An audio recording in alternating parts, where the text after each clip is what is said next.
পবিত্র কোরআনুল কারীমের একটি সূরা আমরা জীবনে কতবার শুনেছি, কতবার পড়েছি তার কোনো হিসাব নাই। একটা সূরা তো আসে 114টি সূরা, ঠিক কিনা বলেন?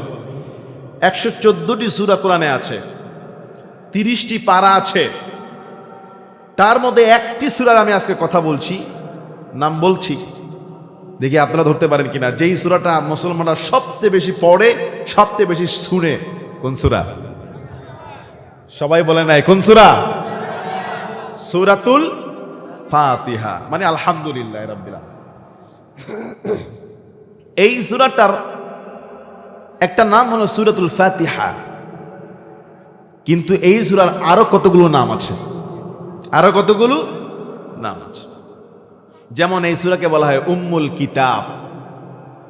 গোটা কোরআনের মা হলো সূরা ফাতিহা। আল্লাহু আকবার। এই জন্য বলা হয় উম্মুল কিতাব।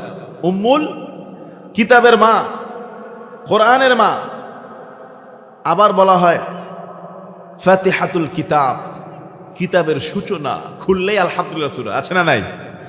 খুললেই সবার আগে কোন সূরা? এই সূরার আরেকটা নাম হলো সাবআল মাসানি। এই সূরার আরেকটা নাম হলো সূরাতুশ শিফা। এই সূরার আরেকটা নাম হলো সূরাতুদ দুআ। এই সূরার আরেকটা নাম হলো সূরাতুর রুকিয়া। আল্লাহু আকবার। এতদিন তো অনেকে শুনেছেন সূরা ফাতিহা, কতগুলো সূরা। গোটা কোরআনের মা বলা হয়েছে এই সূরাটাকে। মাত্র আয়াত সংখ্যা কয়টি? 7 আয়াত। কত আয়াত? 7 আয়াত।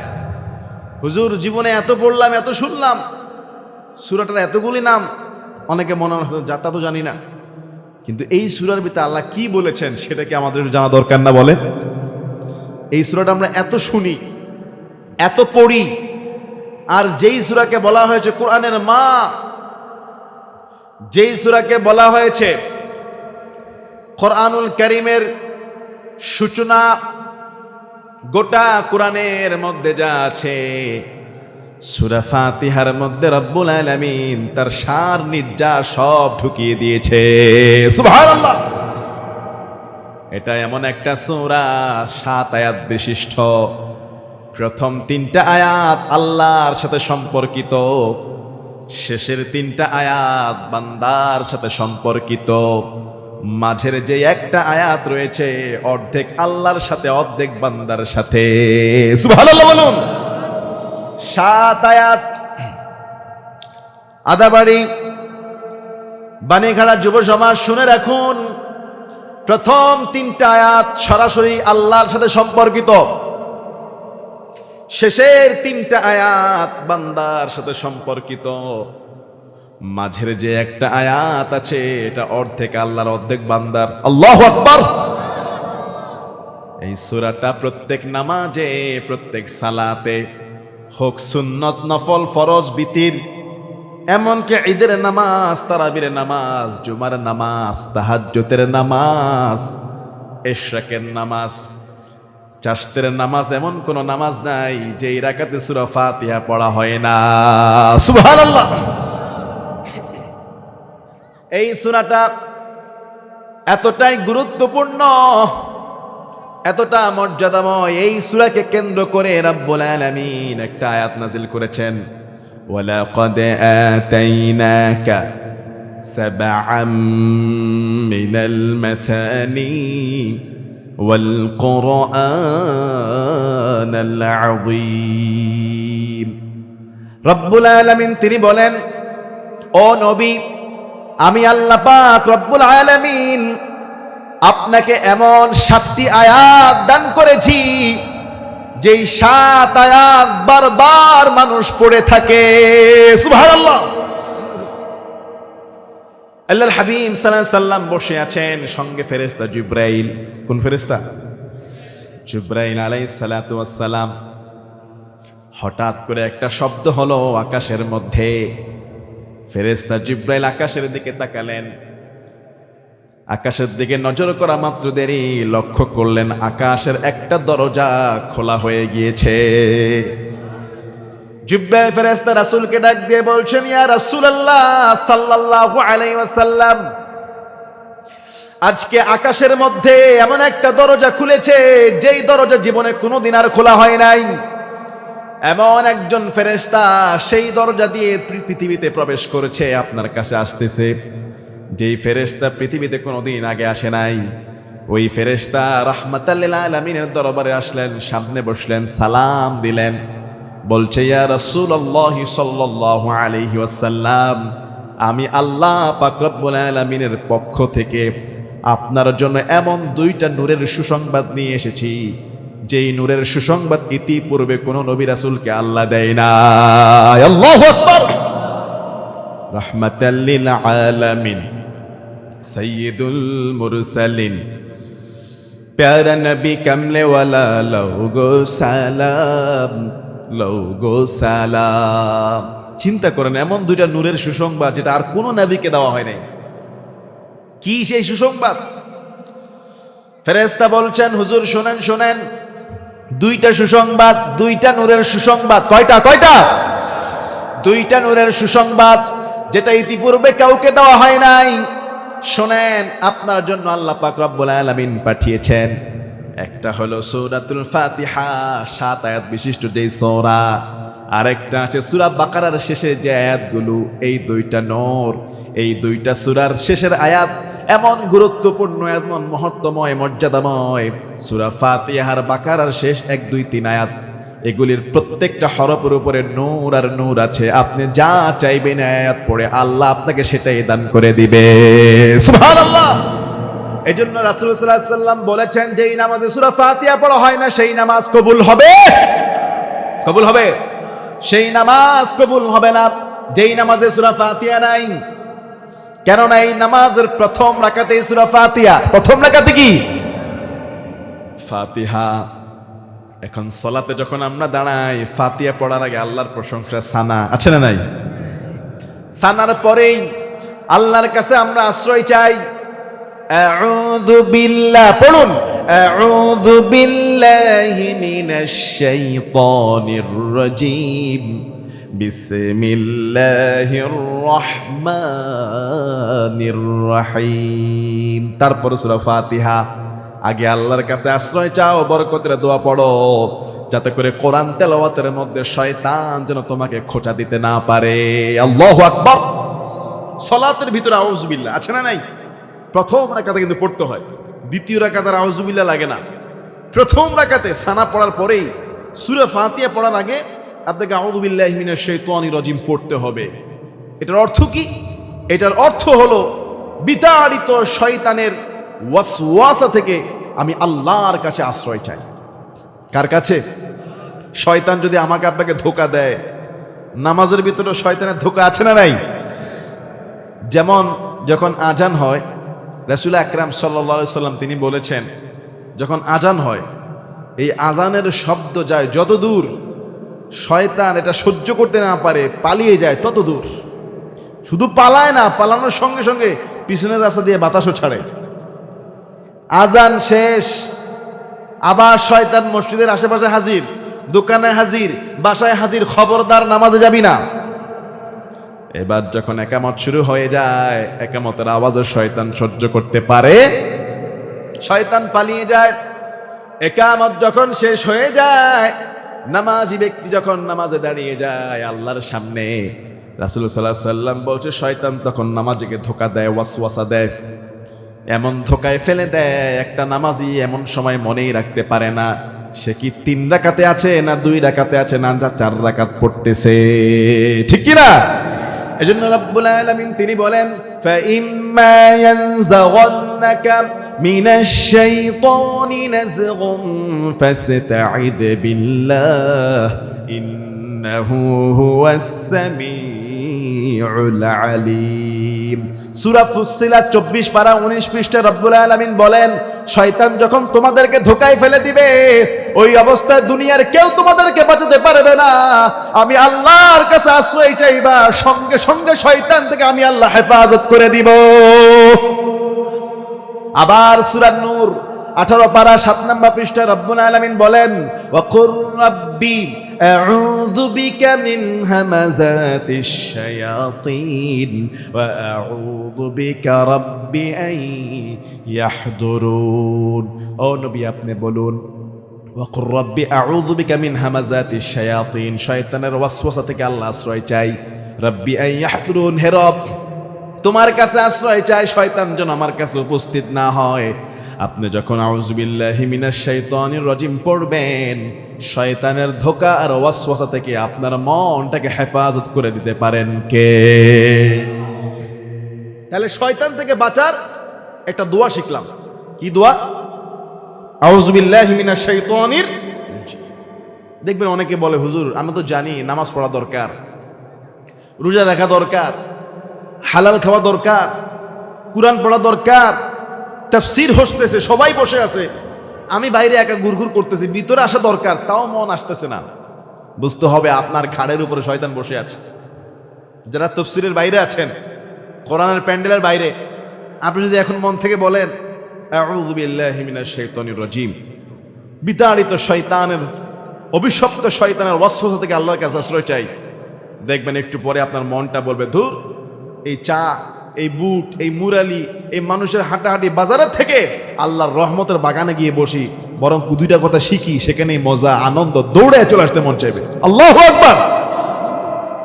তাহলে বোঝা যায় শয়তান মানুষকে ধোকায় ফেলে দেয়, শয়তান মানুষকে রাগিয়ে দেয়। রাগ কিন্তু শয়তানের কাজ।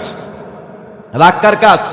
শয়তানের। আল্লাহর হাবিব সাল্লাল্লাহু আলাইহি ওয়াসাল্লাম তিনি দেখলেন দুই ব্যক্তি ঝগড়া করছে, দুই ব্যক্তি ঝগড়া করছে। রাসূল সাল্লাল্লাহু আলাইহি ওয়াসাল্লাম দেখলেন একজন এমন রেগে গেলেন, চেহারা পুরো লাল হয়ে গেল। শুধু তাই না, তার শরীরের রগগুলো রাগে ফুলে গেল। রাসূল সাল্লাল্লাহু আলাইহি ওয়াসাল্লাম তিনি বলছেন এই লোকের ভিতরে এত রাগ, চেহারা লাল হয়ে গেল, শরীরের রগগুলো ফুলে গেল। আল্লাহর হাবিব বলছেন আমি এমন একটা দোয়া জানি, যদি সেই ব্যক্তি এই দোয়াটা পড়ে সঙ্গে সঙ্গে আল্লাহ তার রাগকে পানির মতো ঠান্ডা করে দিবে। কোন দোয়া? রাসূল তখন পড়ছে ইন্নী লা আ'লামু কালিমা লাউ ক্বালা লাহা, আমি এমন একটা কালিমা জানি, এই কালিমা যদি লোকটা পড়তো, ঝগড়া করছে দুইজন, যদি সেই লোকটা এই কালিমাটা পড়তো সঙ্গে সঙ্গে ঝগড়াও থেমে যেত, তার রাগও থেমে যেত। সুবহানাল্লাহ বলবেন না? মাঝে মধ্যে ঘরের ভিতরে আমাদের এরকম রাগ আছে না নাই? বিবির সঙ্গে স্বামী রেগে যায়, স্বামীর সঙ্গে বিবি রেগে যায়, ভাই ভাই রেগে যায়, ভাই বোন লেগে যায়। মুসলমান ইমানদার আজকের কোরআনের বাগান থেকে একটা অস্ত্র নেন, একটা অস্ত্র আপনি ঘরে নিয়ে যান, বিবিকে শিখান, ছেলে মেয়েকে শিখান, বাবাকে জানিয়ে দেন। রাগ যখন উঠবে রাগের মাথায় ক্ষতি করে বসবেন না, রাগের মাথায় মুখ থেকে অন্যায় কথা বের করবেন না। আপনি তখন রাসূলের হাদিস অনুযায়ী পড়বেন। রাসূল বলছে ওই লোকটা এত রেগে গেল, যদি দোয়াটা পড়তো সঙ্গে সঙ্গে আল্লাহ রাগ থামিয়ে দিত। আল্লাহর হাবিব সঙ্গে সঙ্গে সেই দোয়াটা বললেন আউযু বিল্লাহি, পড়ুন আউযু বিল্লাহি মিনাশ শাইতানির রাজিম। আবার পড়ো জোরে, আমাদের ঘুমাচ্ছ। বিতাড়িত শয়তান হতে আশ্রয় চাইতে হবে কার কাছে? আল্লাহর কাছে আশ্রয় চাইলে আল্লাহ আপনাকে আশ্রয় দিয়ে দিবে। আপনি হুজুর এটা তো সবাই পারে, আউযু বিল্লাহি মিনাশ শাইতানির রাজিম, এটা যে এত কাজ এটা জানতাম না। এরপরে নামাজের ভিতরে আউযু বিল্লাহ পড়ার পরে আমরা পড়ি কি? বিসমিল্লাহ। কি পড়ি? বিসমিল্লাহির রহমানির রহিম। পরম করুণাময় দয়ালু কার নামে? আল্লাহর নামে শুরু করছি। রাসূল সাল্লাল্লাহু আলাইহি ওয়াসাল্লাম বলেছেন যেই কাজের শুরুতে বিসমিল্লাহ নাই সেই কাজ হলো লেজ কাটা। সেই কাজ কি? লেজ কাটা। যেই কাজের শুরুতে বিসমিল্লাহ আছে সেই কাজের মধ্যে বরকত আছে। আল্লাহু আকবার। আল্লাহর হাবিব তিনি বলেছেন, আমার মনে হয় অনেক ভাইরা বাইরে দাঁড়িয়ে আছেন, বসার জায়গা পাচ্ছেন না, কিন্তু আপনারা সব তো জায়গা ব্লক করে বসে আছেন, এইদিকে তো অনেক খালি আছে। যারা দাঁড়িয়ে আছেন এই যে সামনে দিয়ে ঢুকে যান, যারা দাঁড়িয়ে আছেন একবার আমার সামনে দিয়ে এসে ঢুকে, সামনে কিছু জায়গা আছে, বামে কিছু জায়গা আছে। হ্যাঁ, খাওয়ার সময় আসবে। ইন্না লিল্লাহ বলে কি? খাওয়ার পাগল, কোরআনের পাগল না। আর আপনারা তো কোরআনের পাগল, ঠিক আছেন তো? আমরা মুসলমান, আমরা খাওয়ার কাছে বিক্রি হই না, আমরা কোরআনের জন্য জীবনও দিতে প্রস্তুত আছি। কথা বলুন ঠিক কিনা? কোরআনের পাগল যারা, খাওয়া পাক আর না পাক ময়দানে তারা বসে থাকে আল্লাহর কোরআনের মধু পাওয়ার জন্য। কথা বলেন ঠিক কিনা? যারা আছেন ঢুকে যান, পরে কিন্তু গেটে আমি বন্ধ করে দেব, আর কাউকে ঢুকাবো না। ভিতরে ঢুকে ডানে বামে বসে যান।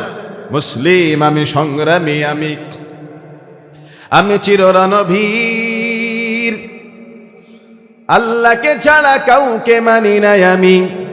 নারে তাকবীর, নারে তাকবীর, বলুন না। মুসলিম আমি, সংগ্রামী আমি, আমি চিররণভীর, আল্লাহকে ছাড়া কাউকে মানি নাই আমি। নারে তাকবীর, নারে তাকবীর। বিপ্লবী আমি, চির সৈনিক, চিরদূর জয় চির নির্ভীক। বিপ্লবী আমি, চির সৈনিক, চিরদূর জয় চির নির্ভীক। আল কুরআনের তরবারি আমি, আল কুরআনের শমশির আমি, কুটি কুটি করি রাতের ভিড়। নারে তাকবীর, নারে তাকবীর, নারে তাকবীর, নারে তাকবীর। আল্লাহু আকবার। রাসূল সাল্লাল্লাহু আলাইহি ওয়াসাল্লাম বলেছেন, যেই কাজের শুরুতে বিসমিল্লাহ নাই সেই কাজ কখনো পূর্ণাঙ্গ হতে পারে না। এই জন্য যে কোনো কাজের শুরুতে নাম নিতে হবে কার? কার? কার? সকালবেলা দোকান খুললেন, নাম হবে একজনের, তিনি কে? প্রথম বিক্রি করলেন, পয়সা হাতে নিলেন, কার নাম? আবার যখন খাবার শুরু করবেন, কার নাম? যখন ওযু করবেন, কার নাম? যেই কাজের শুরুতে বিসমিল্লাহ নাই সেই কাজের মধ্যে কোনো বরকত।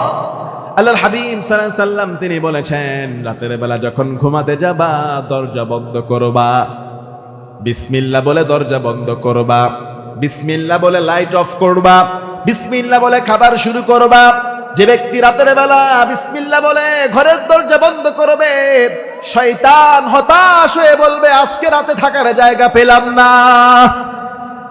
যার ঘরের দরজা বন্ধের সময় বিসমিল্লাহ বলা হবে না, শয়তান বলবে থাকার জায়গা পেয়ে গেলাম। যে ব্যক্তি খানার শুরুতে বিসমিল্লাহ বলবে না, শয়তান বলে খানাও পেয়ে গেলাম। যে ব্যক্তি বিসমিল্লাহ বলে ঘরের লাইট অফ করে না, শয়তান বলে ওই ঘরে বসবাসের জায়গা হয়ে গেল। বিসমিল্লাহ বললেন আপনার ঘরটাকে শয়তানের ধোঁকার ওয়াসওয়াসা থেকে হেফাজত করে দিবেন কে? এজন্য নামাজের শুরুতেও বিসমিল্লাহ। আল্লাহু আকবার। আপনি সানা পড়লেন সুবহানাকাল্লাহুম্মা ওয়া বিহামদিকা ওয়া তাবারাকা ইসমুকা ওয়া তাআলা জাদ্দুকা ওয়া লা ইলাহা গায়রুক। এরপরে আউযু বিল্লাহি মিনাশ শাইতানির রাজীম, বিসমিল্লাহির রহমানির রহিম। এই বিসমিল্লাহর মধ্যে 19টা হরফ আছে, আবার জাহান্নামের ফেরেশতাও 19 জন। দয়াময় করুণাময় আল্লাহর নামে শুরু করছি। এবার যখন সূরা ফাতিহা শুরু করবেন, আলহামদুলিল্লাহ, আলহামদুলিল্লাহ শব্দের সমস্ত প্রশংসা কার জন্য? কার জন্য? রাসূলুল্লাহ সাল্লাল্লাহু আলাইহি ওয়াসাল্লাম তিনি বলেছেন আলহামদুলিল্লাহ, শুধু আলহামদুলিল্লাহ এমন একটা শব্দ মিজানের পাল্লায় যখন পাল্লায় টান দেওয়া হবে, এক পাল্লায় নেক আমল আর এক পাল্লায় বদ আমল। আলহামদুলিল্লাহ তামলাউল মিজান। কোন ব্যক্তি যদি একবার বলে আলহামদুলিল্লাহ, মিজানের পাল্লায় নেক আমলের পাল্লাটা আলহামদুলিল্লাহ শব্দটা পরিপূর্ণ ভরপুর করে দিবে। সুবহান। মাহফিল কমিটির কোন ভলান্টিয়ার থাকলে এইখানে বাম পাশে কি মেলা বসছে নাকি? হ্যাঁ, সর্বন দোকান, এত আওয়াজ কেন এখানে? এই মাহফিল কমিটির কারা, স্বেচ্ছাসেবক কারা? এই বাম পাশের বাচ্চাগুলোকে এখানে দোকানপাট সব বন্ধ করেন। এসব শব্দ তো আমাদের মনে হারায় যাচ্ছে। কথা বলেন না কেন? তো মাগরিবের পর থেকে আপনি এগুলো দেখেন নাই, আমাকে বলতে হবে। এগুলো তো মাগরিবের আগে ক্লোজ হয়ে যাবে, অথবা এগুলি 5 মাইল দূরে হবে। কথা বুঝেন না মনে হয়। এইসব মেলা টেলা 2-3 মাইল দূরে দিবেন। একেবারে গোড়ায় দিয়েছেন, কানের মধ্যে বারবার খালি চিৎকার চেঁচামেচি। আহা কি একটা অবস্থা! কোরআনের তাফসীর একবার মন হারাইলে উল্টাপাল্টা হয়ে যেতে পারে। কথা বলে না কেন? তাফসীর, ধারাবাহিক তাফসীর, কিচ্ছা কাহিনী না। আল্লাহর কোরআন মর্যাদাময়। কোরআনের আয়াত কি আসছে জানেন?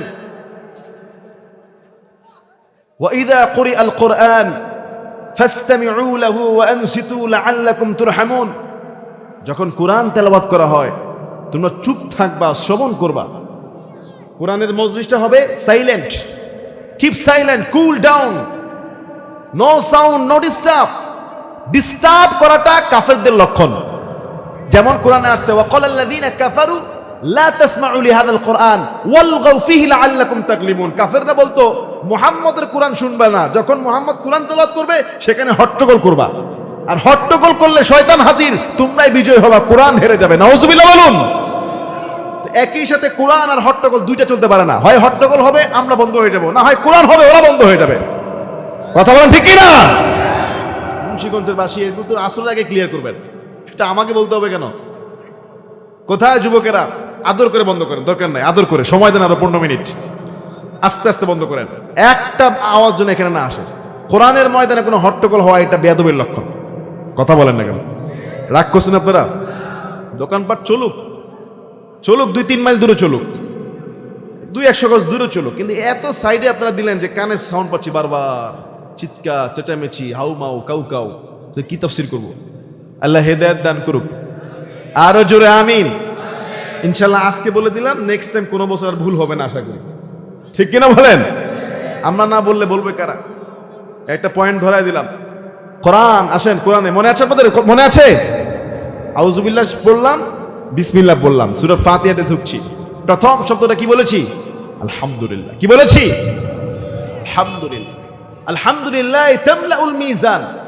আলহামদুলিল্লাহ এমন একটা শব্দ, শুধু আপনি বলেন আলহামদুলিল্লাহ। খাবার খেয়েছেন আলহামদুলিল্লাহ, ব্যবসা ভালো হয়েছে আলহামদুলিল্লাহ, নদীতে মাছ পেয়েছেন আলহামদুলিল্লাহ, ভাই কেমন আছেন? কি বলবেন? নাকি I am fine, very good? হ্যাঁ, এখন তো মুসলমানের সন্তানরা এগুলি শিখে, দেখলে বলে গুড মর্নিং স্যার, কেমন আছেন, গুড নাইট বন্ধু। কথা বলেন, মুসলমানের মুখে আর এখন সালাম নাই, আলহামদুলিল্লাহ নাই, সুবহানাল্লাহ নাই, আস্তাগফিরুল্লাহ নাই, নাউযুবিল্লাহ নাই। আপনি যখনই বলবেন আলহামদুলিল্লাহ, খুশি হবেন একজন, তিনি কে? আলহামদুলিল্লাহ এমন একটা তাসবিহ, আল্লাহর হাবিব তিনি বলেছেন আলহামদুলিল্লাহ তামলাউল মিজান। কেউ যদি একবার বলে আলহামদুলিল্লাহ, কিয়ামতের দিন মিজানের পাল্লায় ওই আলহামদুলিল্লাহ শব্দটা তার আমলনামায় ভরপুর হয়ে যাবে। সুবহানাল্লাহ। আহ, কি মধুর শব্দ! এই তেলাওয়াত নামাজে কত শুনলাম, জীবনে কোনোদিন মনে হয় নাই যে এই সূরা এতবার শুনেছি আর শুনতে মন চায় না। কখনো কি এমন মনে হয়েছে? সূরা ফাতিহা যতই শুনি ততই মজা, আছে না নাই? হৃদয়টা ভরে যায়। আর এমন কোন মুসলমান নাই যে কোরআন পড়তে পারে না, তারও সূরা ফাতিহা মুখস্থ, ঠিক কি না? আমরা যখন মক্কা মদিনায় যাই, আল্লাহু আকবার, মক্কা মদিনায় যখন সূরা ফাতিহা তেলাওয়াত করা হয় প্রাণ ভরে যায়। মক্কা মদিনার প্রধান যে ইমাম, চিফ ইমাম শেখ আব্দুর রহমান আস-সুদাইস, নাম শুনেছেন? মক্কা মদিনার প্রেসিডেন্ট বলা হয় ওনাকে। উনি হলো সবচেয়ে বড় ইমাম। তিনি যখন মক্কাতুল মুকাররমায় একসাথে 10-20 লক্ষ লোক নামাজ পড়তে পারে, মসজিদ, বারান্দা, রাস্তাঘাট, মার্কেট সব ভরে যায়, তিনি যখন আল্লাহু আকবার বলে তাকবীর বাদে পুরা মক্কার অলিগলি কেঁপে উঠে, আর বোঝা যায় যে নামাজের ইমামতি দাঁড়িয়েছে মক্কার প্রেসিডেন্ট। আল্লাহু আকবার, আল্লাহু আকবার, তাকবীর বাদে। এরপর শুরু করে আলহামদুলিল্লাহি রাব্বিল আলামিন আর রহমানির রহিম মালিকি ইয়াউমিদ্দিন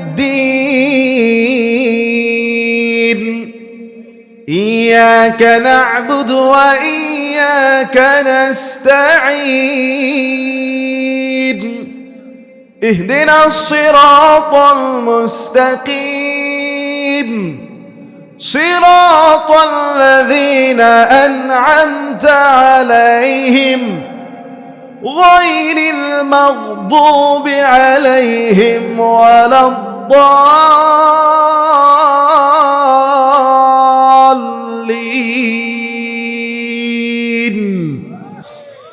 পুরা মক্কার মধ্যে ইমাম, আলেম, ওলামা, যত মুসল্লি আছে, কোরআনের এই টান আর আওয়াজ শুনে মনের অজান্তেই নামাজের ভিতরে চোখ থেকে টপ টপ করে পানি পড়তে থাকে। আলহামদুলিল্লাহ, সূরার মধ্যে এত মজা, এত স্বাদ, এত বরকত। এজন্য রব্বুল আলামিন বান্দাকে শিখিয়ে দিচ্ছে, আলহামদুলিল্লাহি রাব্বিল আলামিন। সারা জীবন নামাজে শুনেছি, কখনো অর্থের দিকে হয়তো অনেকে খেয়াল করি নাই। এখন থেকে যখন পড়বেন আর শুনবেন, হৃদয় দিয়ে বাংলা ভাষার এটার অর্থ কি, মিনিং কি, সেটা খেয়াল করবেন। আলহামদুলিল্লাহি রাব্বিল আলামিন, সমস্ত প্রশংসা বিশ্বজগতের রব যিনি একমাত্র তার জন্য। সুবহানাল্লাহ। কোন বান্দা যখন পড়ে আলহামদুলিল্লাহি রাব্বিল আলামিন, আমি প্রথমেই বলেছি সূরা ফাতিহার প্রথম 3টা আয়াত কার সাথে? জোরে বলেন। প্রথম 3টা আয়াত আল্লাহর সাথে সম্পর্কিত।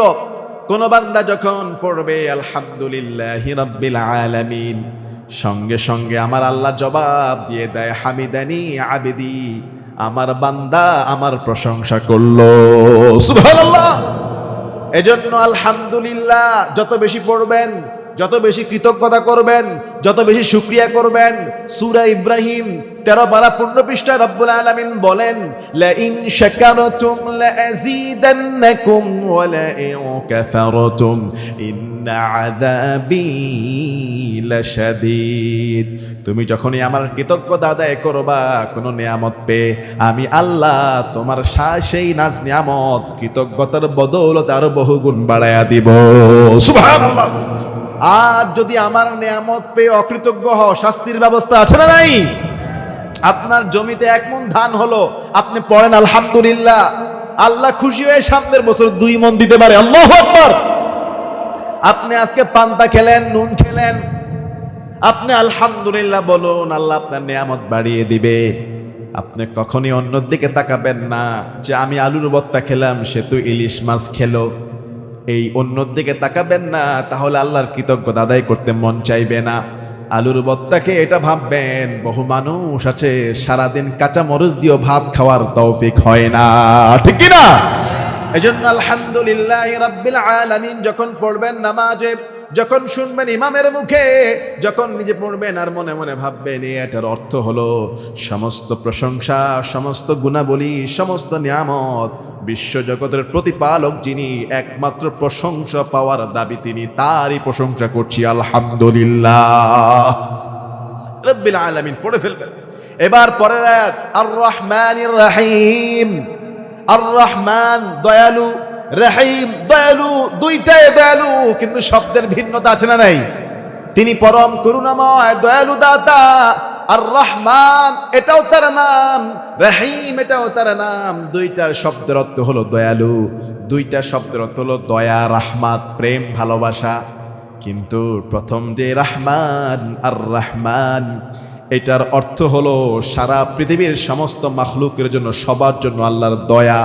যে ব্যক্তি আল্লাহকে ডাকে না, সেজদা করে না, রুকু করে না, ঈমান আনে না, আল্লাহর হুকুম মানে না, নবীকে গালি দেয়, ইসলামকে গালি দেয়, মুসলমানদেরকে জঙ্গিবাদ, সন্ত্রাসবাদ বলে, তার জন্য আল্লাহর দয়া। যে ব্যক্তি সবচেয়ে বড় কাফের, তারও তো খানা চালু আছে না নাই? তারও সুখ শান্তি আছে না নাই? আমার আল্লাহ কেন তাদেরকে শাস্তি দেয় না? রাসূলুল্লাহ সাল্লাল্লাহু আলাইহি ওয়াসাল্লাম তিনি বলেছেন, এই পৃথিবীটা আল্লাহর কাছে এমনটাই মূল্যহীন। একটা মশার ডানা যেমন মূল্য, একটা মশার পাখা যেই দাম আমার আল্লাহর কাছে, এই পৃথিবী যদি তেমন দাম হতো, মশার ডানার পরিমাণ দাম যদি পৃথিবীতে আল্লাহর কাছে হতো, তাহলে পৃথিবীর কোনো কাফেরকে রব্বুল আলামিন 1 ঢোক পানি খেতে দিতেন না। পৃথিবীর কোনো মূল্য নাই। এই পৃথিবী একটা মশা, আল্লাহর সৃষ্টি যে দাম, এই পৃথিবীরও সেই দাম নাই। এই জন্য কোনো কাফেরকে আল্লাহ তাআলা পৃথিবীতে পাকড়াও করে না। আর রহমান আমভাবে, যিনি হিন্দু, যিনি বৌদ্ধ, যিনি খ্রিস্টান, যিনি ইহুদি, যিনি নাসারা, যিনি মুসলমান, আর মুসলমানের মধ্যে যে নামাজ পড়ে, যে পড়ে না, সবার জন্য তিনি রহমান। সবার জন্য কি? 70 বছর যে এই লোকটা জীবনে কোনোদিন আল্লাহর নাম নেয় নাই, সারা জীবন দেবদেবীর পূজা করেছে, আগুনের পূজা করেছে, মূর্তি পূজা করেছে, 70 বছর পর্যন্ত কোনোদিন একটা সেজদা করে নাই, একটা আজান শুনে নাই, সেই লোকটাকেও আল্লাহ খাবার দেয়, সেই লোকটাকেও আল্লাহ চলাফেরা করায়। 70 বছর পরে যদি সে বুঝতে পারে না সারা জীবন ভুল করেছি, কালেমা পড়ে যদি মুসলমান হতে পারে, 70 বছরের জিন্দেগির গুনাহকে মাফ করে দিয়ে আল্লাহ সঙ্গে সঙ্গে তাকে মাসুম বানায়া মাফ করে দেয়। সুবহানাল্লাহ। এটা হলো আল্লাহর দয়া, এটা হলো আল্লাহর রহমত। বান্দা যখন বলবে আর রহমান আর রহমানির রহিম, এটা যখন বলবে তখন আল্লাহ তাআলা খুশি হয়ে যায়, তার প্রতি ভালোবাসা ছেড়ে দেয়, যে দেখো যে বান্দা আমার প্রশংসা করছে। রহমান সবার প্রতি তিনি রহমান, আর রহিম এটা শুধুমাত্র খাস। রহিম শব্দের অর্থ হলো দয়া, রহমান শব্দের অর্থ হলো দয়া। শেষের রহিমের দয়াটা শুধু কিয়ামতের দিন মুসলমান হবে যারা, কিয়ামতের দিন রহিম শব্দের রহমানের দয়া পাবে তারা। যে ব্যক্তির অন্তরে ঈমান থাকবে না, কালেমা থাকবে না, ইসলামের মহাব্বত থাকবে না, কিয়ামতের দিন মুসলমান ছাড়া আল্লাহর পক্ষ থেকে রহমান রহমত পাবে না তারা। শুধুমাত্র রহিম মুসলমানদের জন্য। কিয়ামতের দিন তারা শুধু আল্লাহর কাছে ইহসান পাবে, জান্নাত পাবে। এজন্য সূরা ফাতিহাতে আল্লাহ শিখিয়ে দিলেন, বলুন আর রহমানির রহিম মালিকি ইয়াউমিদ্দিন। বিচার দিবসের মালিক তিনি হলেন, বিচার দিবসের মালিক। হাসরের ময়দানে বিচার হবে, যে দিনটা হবে একদিন। কয়দিন? একদিন। পৃথিবীর 50,000 বছরের সমান বিচার দিবসের দিন একদিন। পৃথিবীর 50,000 বছর যা, ওই হাসরের ময়দান একদিন তা। কাফেররা অস্থির হয়ে যাবে, পাগল হয়ে যাবে, বেহুশ হয়ে যাবে। আল্লাহ জান্নাত দিবা না জাহান্নাম দিবা, যেটাই দাও তাড়াতাড়ি দাও, আর পারতেছি না, দাঁড়ায় থাকবে। কিন্তু রাসূল সাল্লাল্লাহু আলাইহি ওয়াসাল্লাম তিনি বলেছেন, ইমানদার মুমিন হবে যারা, ওই একদিন 50,000 বছরের মতো লম্বা মনে হবে না। তাদের কাছে মনে হবে এক ওয়াক্ত ফরজ নামাজ পড়তে যতটুকু সময়, মনে করুন সালাতুল আসর পড়তে 5 থেকে 10 মিনিট সময়, তাদের কাছে মনে হবে 5-10 মিনিটের ভিতরে বিচার দিবস শেষ হয়ে গিয়েছে। সুবহানাল্লাহ। প্রশংসা সবই কেবল তোমারি, বলুন না, প্রশংসা সবই কেবল তোমারি রব্বুল আলামিন। দয়ালু মেহেরবান করুণায়া পুরান, দয়ালু মেহেরবান করুণায়া পুরান, আর কেহ নয় তুমি মালিক শেষ বিচারের দিন, শেষ বিচারের দিন। আল্লাহু আকবার। তাহলে প্রথম 3টা আয়াত, আলহামদুলিল্লাহ রাব্বিল আলামিন, আর রহমানির রহিম, মালিকি ইয়াউমিদ্দিন। যখন বান্দা বলে মালিক, বিচার দিবসের মালিক তুমি আল্লাহ, তুমি আল্লাহ ছাড়া কেউ নাই। আল্লাহ যদি কাউকে ক্ষমা করে দেয়, কারো কাছে তার জবাবদিহি করতে হবে না। আল্লাহ যদি কাউকে মাফ করে জান্নাত দিয়ে দেয়, কারো কাছে কোনো কৈফিয়ত দেওয়া লাগবে। বান্দা যখন নামাজের ভিতরে বলে মালিকি ইয়াউমিদ্দিন, আমার আল্লাহ বলে মাজ্জাদানি আবদি, বান্দা আমার মর্যাদা বর্ণনা করে দিয়েছে। সুবহানাল্লাহ। এবার আসেন 4 নম্বর আয়াত। কত নম্বর আয়াত? 4। এই আওয়াজ কি বন্ধ করা যাবে না? কিছু যুবক যারা ভলেন্টিয়ার, এই 2 কানে থামা ঝালাপালা, আপনারা বসেন সবাই না, 1-2 যান। মাজ্জাদানি আবদি ইয়াকা না'বুদু ওয়া ইয়াকা নাস্তাঈন। 4 নম্বর আয়াত, আমার দিকে তাকান। 4 নম্বর আয়াত। এই আয়াতটা অর্ধেক আল্লাহর সাথে, অর্ধেক বান্দার সাথে। আল্লাহু আকবার। ইয়াকা না'বুদু অর্থ কি? আমি তোমার ইবাদত করি। কার ইবাদত? দুনিয়ার কোনো মানুষের ইবাদত আমরা করি না, দুনিয়ার কারো সামনে আমরা মাথা নোয়াই না। মুসলমান আল্লাহ ছাড়া দ্বিতীয় কাউকে সেজদা করতে পারে? রাসূলুল্লাহ সাল্লাল্লাহু আলাইহি ওয়াসাল্লাম তিনি বলেছেন, শোনো শোনো, যদি আল্লাহর পরে কাউকে সেজদা করার পারমিশন দিতাম, তাহলে প্রত্যেক বিবিদেরকে বলতাম তোমরা তোমাদের স্বামীদেরকে সেজদা করো। কিন্তু আল্লাহর পরে দ্বিতীয় কাউকে মুসলমান সেজদা করতে পারে না। মুসলমান ইবাদত করবে একজনের। আওয়াজ করে বলুন মৃত্যু পর্যন্ত, কার? ইয়াকা না'বুদু অর্থ দেখেন যে আমি আল্লাহ তোমার ইবাদত করি। এই আয়াতের অর্ধেক আল্লাহর সাথে সম্পর্কিত। ওয়া ইয়াকা নাস্তাঈন, তোমার কাছেই সাহায্য চাই। আল্লাহ তোমার কাছে সাহায্য চাই। তোমার সাহায্য ছাড়া, তোমার রহমত ছাড়া, তোমার দয়া ছাড়া 1 সেকেন্ড পৃথিবীতে বেঁচে থাকার কোনো সম্ভাবনা আমাদের আমাদের নাকের মধ্যে যে দুইটা নিঃশ্বাস ফুটা দিয়ে বের হয়, এই নিঃশ্বাস যদি আল্লাহ বন্ধ করে দেয়, যত শক্তিশালী হন, যত জোয়ান হন, যত পয়সাওয়ালা হন, যত ক্ষমতাওয়ালা হন, বেঁচে থাকার সম্ভাবনা আছে? আছে আছে। মনে করেন আপনাকে বাঁচানোর জন্য নিয়ে গিয়েছে সিঙ্গাপুর মাউন্ট এলিজাবেথ হসপিটালে, ওসমান হাদিকে নিয়েছে না? ওসমান হাদি ভাইকে বাঁচানোর জন্য সিঙ্গাপুর নিয়ে গিয়েছে। সরকার কত কোটি টাকা লাগে, হাদির জীবন যায়, কিন্তু হাদির জীবন শেষ। আল্লাহ তার হায়াতকে নিয়ে ফেলেছেন, আর সম্ভাবনা নাই। সিঙ্গাপুর নয়, থাইল্যান্ড নয়, যুক্তরাজ্য নয়, আমেরিকা নয়, হায়াত যখন শেষ হয়ে যাবে, আল্লাহ যখন কাউকে নিয়ে ফেলবে, তাকে বাঁচানোর ক্ষমতার কারো নাই।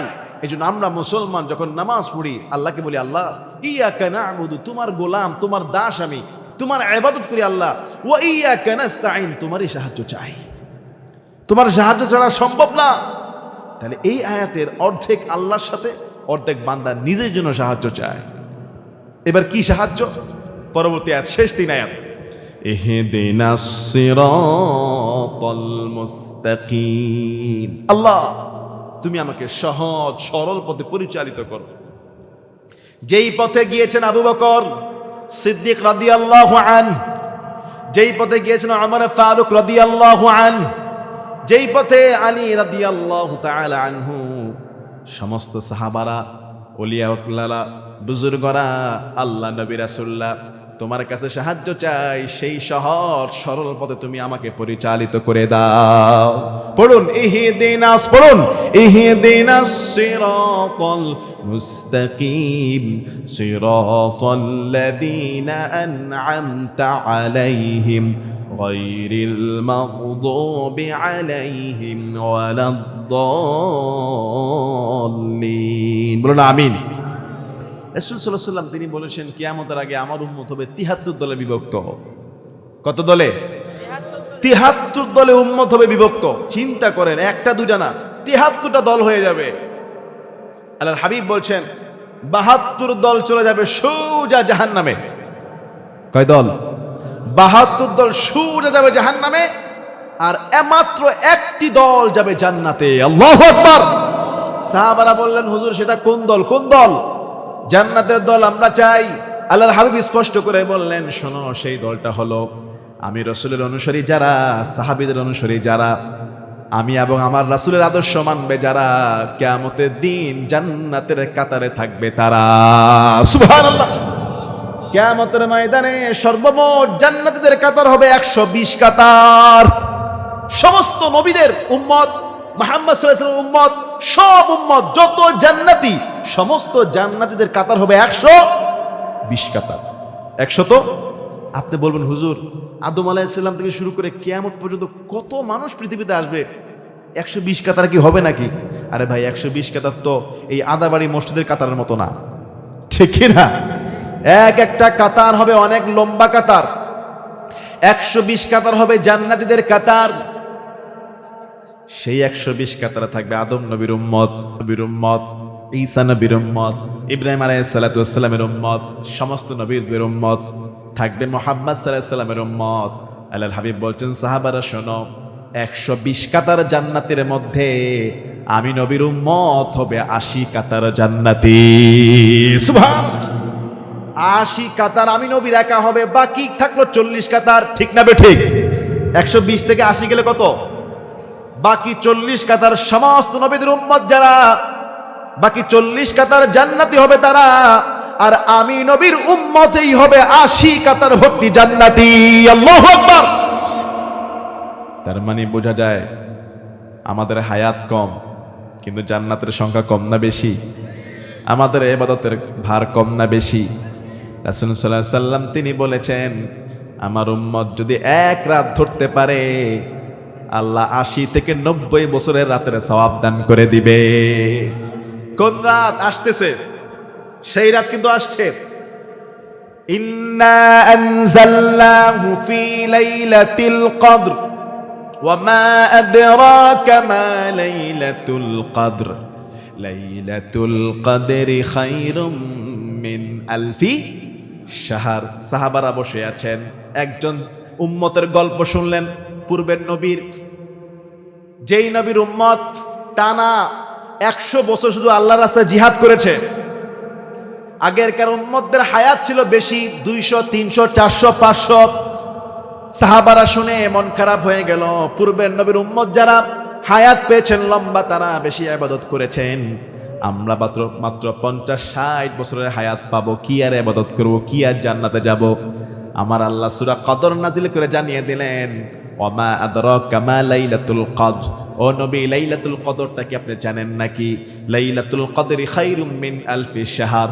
কোন উম্মত যদি সেই এক রাত ধরতে পারে, 1000 মাসের চেয়ে শ্রেষ্ঠ রাতের সওয়াব আমি আল্লাহ তাআলা আমলনামায় দান করে দিব। সুবহানাল্লাহ। মাত্র এক রাত, মাত্র রমজান মাসের শেষ 10 দিন, বিজোড় রাতগুলো। আমরা তো শুধু করি 27 রাতটা ধরি, ঠিক কিনা? আমাদের দেশে একটু 27 রাতে মুসল্লি বেশি দেখা যায়, কিন্তু না, সেই হাদিস যদি আপনি তালাশ করেন, 21, 23, 25, 27, 29, এই 5টি রাতের যে কোনো রাত হতে পারে। লটারির মতো আল্লাহ রেখে দিয়েছেন, গোপন 21 হয়ে যেতে পারে, 23 হতে পারে, 25 হতে পারে, 27 হতে পারে, 29 হতে পারে। 5টি রাত যদি আপনি ইবাদত করতে পারেন, একটা রাত আশা করা যায় 100% গ্যারান্টি লাইলাতুল কদর রাত পেয়ে গেলেন। আর প্রতি বছর যদি একবার লাইলাতুল কদর রাত ধরতে পারেন, তার মানে আপনি 84 বছরের মতো টানা ইবাদত করলে যায় না সওয়াব, এক রাত ইবাদত করলে আল্লাহ সেই সওয়াব দান করে দেয়। সুবহানাল্লাহ। এই জন্য 73 কাতারের মধ্যে জান্নাতে যাবে কয়টা? একটা, এক কাতার। 73 দলের মধ্যে এক দল যাবে জান্নাতে, 72 দল জাহান্নামে। আর 120 কাতারে, 120 কাতারই জান্নাতি, নবী মুহাম্মদ সাল্লাল্লাহু আলাইহি ওয়াসাল্লাম মধ্যে থাকবে 80 কাতার। আল্লাহু আকবার। এখন আমাদের দেশের মধ্যে কত দল, কত মত, কত ফাসাদ, কত হিংসা, কত বিদ্বেষ, কত দলাদলি আসে না নাই? শোনেন ভাই, কিয়ামতের আগে এমনও পরিস্থিতি আসবে, আসতেছে। রাসূল সাল্লাল্লাহু আলাইহি ওয়াসাল্লাম বলছে, এমন এক সময় চলে আসবে, একই খানার টেবিলে বসে বলবে তুই কাফের, সে বলবে তুই কাফের। অলরেডি তো এখনো শুরু হয়ে গিয়েছে। কে যে ইমানদার, কে কাফের, এই ডিলার আমরা নিয়ে ফেলেছি, ঠিক কিনা বলেন? কিন্তু এটা তো এখন শুরু হয়েছে, মনে করেন গ্রুপ টু গ্রুপ, দল টু দল। কিন্তু একটা সময় আসবে একই টেবিলে আমরা খাবো, মনে করেন 5 মসজিদের ইমাম, এই যে সব আলেম ওলামারা বসে আছি, একসাথে বসে খানা খাবে। উত্তর পাড়ার ইমাম বলবে দক্ষিণ পাড়ার ইমামকে তুই কাফের, দক্ষিণ পাড়ার ইমাম বলবে তুমি কাফের, পশ্চিম পাড়ার পূর্ব তো তুমি কাফের। একই টেবিলে বসে এমন একটা হালাত চলে আসবে, একে অপরকে কাফের ফতুয়া দিয়ে দিবে। রাসূল সাল্লাল্লাহু আলাইহি ওয়াসাল্লাম বলছে, কেউ যদি কাউকে কাফের ফতুয়া দেয় আর সেই ব্যক্তি যদি কাফের না হয়, এই কাফের ফতুয়া উল্টা তার নিজের গায়ে চলে আসবে। কথা কি বুঝতে পেরেছেন? মানে কিয়ামতের আগে এমন ফিতনা ছড়িয়ে পড়বে যে কেউ কাউকে ইমানদার মনে করবে না, সবাই সবাইকে বাতিল মনে করবে। এজন্য ভাইরা, সালাত তো আমরা পড়ি, আমরা তো সালাত পড়ি জন্মের পর থেকে। আজকে কেন সূরা ফাতিহা আমি নিলাম? অধিকাংশ মানুষ অর্থ তো দূর কি বাত হে, এই সূরা ফাতিহার উচ্চারণই জানে না। কথা বলেন না কেন? এই সূরা ফাতিহাতে আপনাকে সেই কাফের ফতুয়া থেকে, কে হক কে বাতিল, তুই খারাপ তুই মন্দ, আমি খারাপ আমি ভালো, এগুলির ফিতনা থেকে বাঁচার জন্য ইহদিনাস সিরাতাল মুস্তাকিম যখন পড়বেন, তখন মনে মনে নেবেন, আল্লাহ তুমি ছাড়া কেউ আমাকে সহজ সরল পথ দেখাইতে পারে? ইন্নাকা লা তাহদি মান আহবাবতা ওয়ালাকিন্নাল্লাহা ইয়াহদি মান ইয়াশা। কার কথা?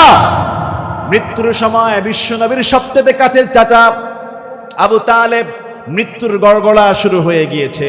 আল্লাহর হাবিব বলছেন, চাচা সারা জীবন আপনি ঈমান আনেন নাই, কিন্তু ইসলামের পক্ষে আমাকে সহযোগিতা করেছেন। আপনি ঈমান আনেন নাই, কিন্তু আল্লাহর নবীকে আপনি পাহারা দিয়েছেন। ইন্তেকালের সময় আমি আপনার ভাতিজা, শুধু একটা বার কানে কানে বলুন না, লা ইলাহা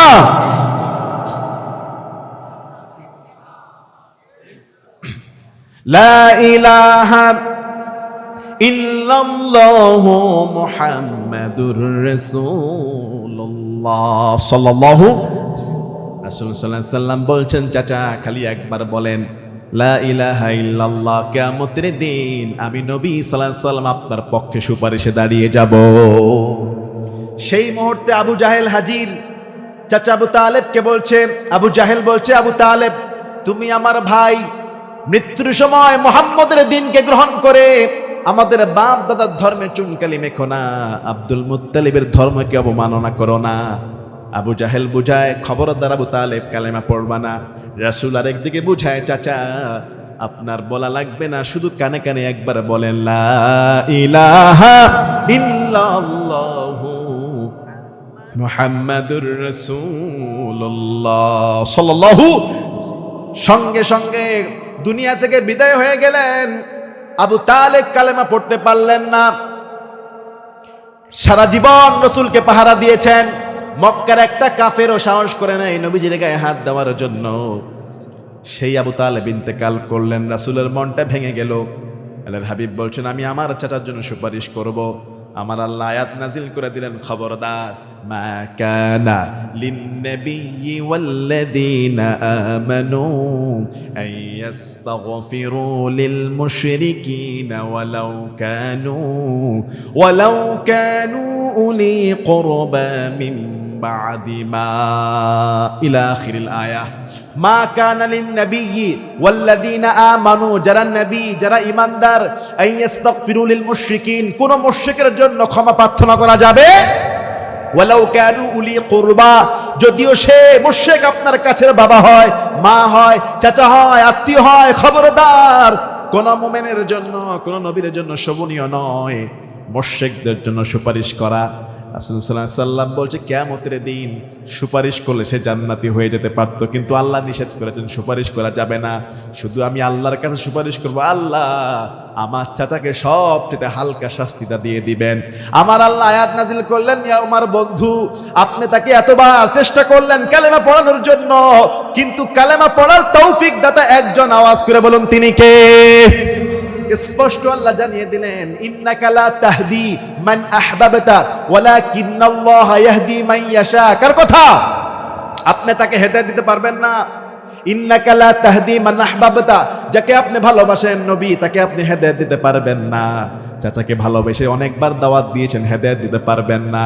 ওয়ালাকিন্নাল্লাহা ইয়াহদি মান ইয়াশা, আমি আল্লাহ যাকে ইচ্ছা হেদায়েত দেই, যাকে ইচ্ছা আমি আল্লাহ পথভ্রষ্ট করে দেই। হেদায়েতের মালিক আল্লাহ, পথভ্রষ্টতার মালিক আল্লাহ। আর আমরা এখন হকের ডিলারশিপ নিয়ে ফেলেছি, কে পথভ্রষ্ট, কে ইমানদার, কে বুজুর্গ, কে জান্নাতি, কে জাহান্নামী, এটা আমরা সার্টিফিকেট দিচ্ছি। কথা বলেন না কেন? এবং কিয়ামতের আগে যদি বেঁচে থাকেন, দেখবেন সামনে টেবিলে টেবিলে ফতোয়া হবে। এটা রাসূলের হাদিস, এটা মিথ্যা হবে না। এজন্য এই সমস্ত ফিতনা থেকে বাঁচতে হলে সূরা ফাতিহার 5 নম্বর আয়াতে যখন যাবেন, ইহদিনাস পড়ুন, ইহদিনাস সিরাতাল মুস্তাকিম সিরাতাল্লাযীনা আন'আমতা আলাইহিম। অর্থটা কি? ইহদিনাস সিরাতাল মুস্তাকিম, আল্লাহ সহজ সরল সোজা পথে নাও, আঁকা বাঁকা পথে না, বক্র পথে না।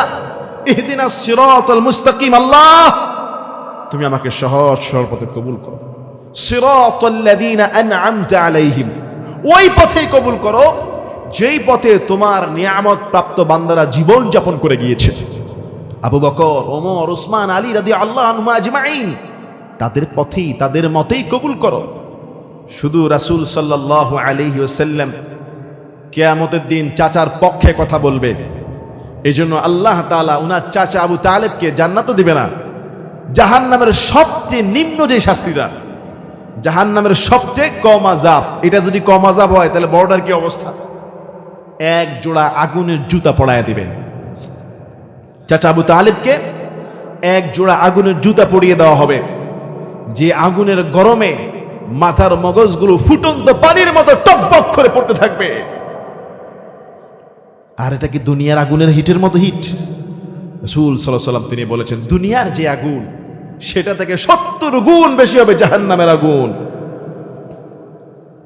কতটা ভয়াবহ! এ বাবা ডোনাচড়া করো না, এই মাইকটা নড়তেছে, স্টপ থাকো, খামোশ।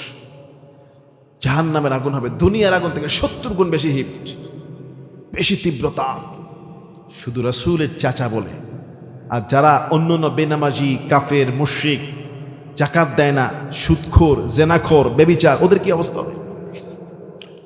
এই যে সূরা ফাতিহাটা আমরা পড়লাম 6 আয়াত পর্যন্ত, লাস্ট আয়াত গায়রিল, পড়ুন, গায়রিল মাগদুবি আলাইহিম ওয়ালাদ-দাল্লিন। হে আল্লাহ, সেই পথ আমরা চাই না যেই পথে গেলে আপনার ক্রোধ, আপনার রাগ, আপনার গজব।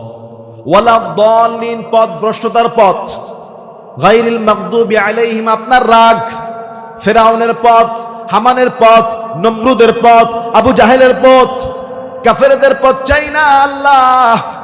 তিনটা আয়াত শেষের বান্দার সাথে সম্পর্কিত দোয়া। সূরা ফাতিহার একটা নাম হলো সূরাতুদ দোয়া। যখন ইমাম পড়ে নামাজের ভিতরে গায়রিল মাগদুবি আলাইহিম ওয়ালাদ-দাল্লিন, ইমাম পড়ল, মুসল্লিরা কান লাগিয়ে শুনল। সূরাটা শেষ হওয়া মাত্র দেরি, যেহেতু শুধু সূরা না সূরাতুদ দোয়া, সঙ্গে সঙ্গে এই দোয়ার সমর্থনে বলতে হয় কি? আমিন। কি বলতে হয়? আমিন। রাসূল সাল্লাল্লাহু আলাইহি ওয়াসাল্লাম বলছেন, ইমাম যখন ওয়ালাদ-দাল্লিন বলে, এমনকি ফেরেশতারা পর্যন্ত আমিন বলে। আল্লাহর হাবিব বলছেন, ফেরেশতার আমিনের সঙ্গে যেই মুসল্লির আমিন মিলে যাবে, আমার আল্লাহ ওই মুসল্লিদের জিন্দেগির গুনাহগুলো মাফ করে দেয়।